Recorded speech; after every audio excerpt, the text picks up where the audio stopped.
Well, you have to ask, in this current tenor of this campaign, with the heated comments coming out from those rally participants, why John McCain missed a chance last night, Brian, to say, cool it out there. My opponent's a loyal American. Stop using that kind of language at my rallies or anywhere. Why didn't he take that opportunity last night?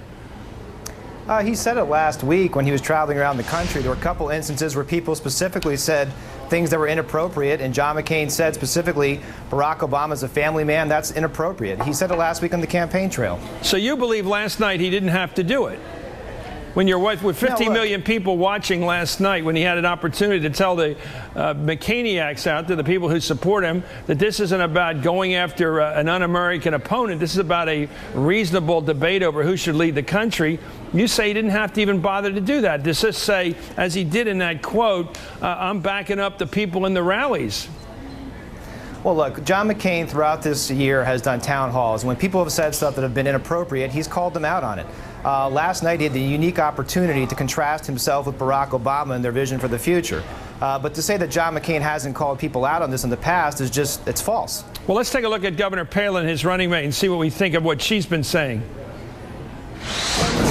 I'm afraid this is someone who sees America as imperfect enough to work with a former domestic terrorist who had targeted his own country.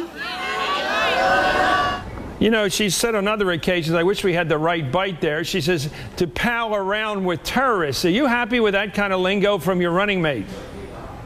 Look, again, campaigns are about distinctions between candidates. Barack Obama, when it was convenient, had a tight relationship with William Ayers. When it didn't fit his political ends, he distanced himself.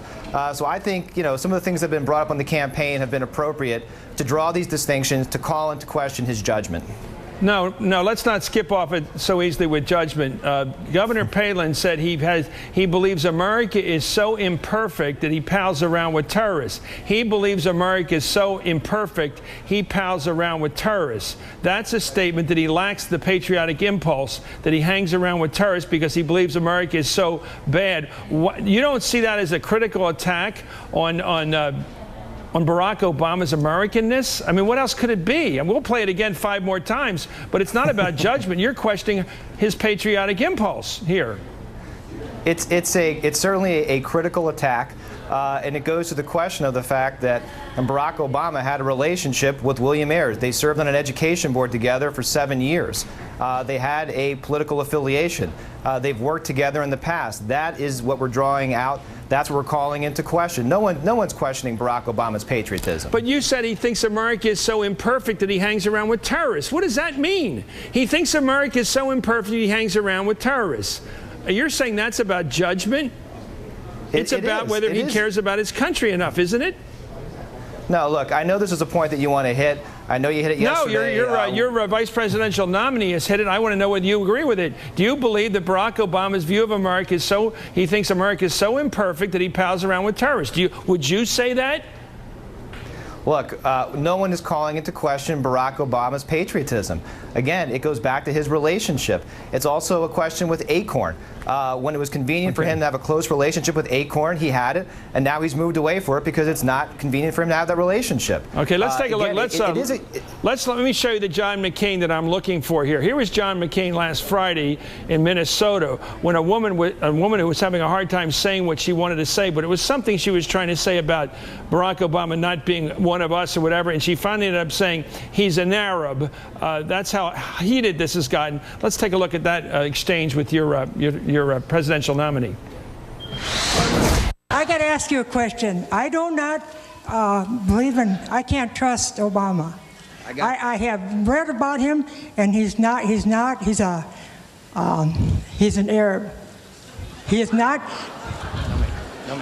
No, ma'am. No, ma'am. He's a decent family man, citizen that I just happen to have disagreements with on fundamental issues, and that's what this campaign is all about. He's not. Thank you. So are we going to see more of that John McCain, the old John McCain who stands up for his opponent's Americanness? Or are we going to see the John McCain from last night, these next 2 weeks, who basically passed on that opportunity? There's not 2 John McCains. There's 1 John McCain. Anytime someone says something like that in a rally, which is out of line, wrong, incorrect, John McCain's going to call them out on it. There's only 1 John McCain. It's the straight-talking John McCain. Okay, well said. Let's take a look. Let's go right now. Hey, we are out of time. Brian Jones, thanks for joining us. Now the Obama campaign, and Obama supported Jim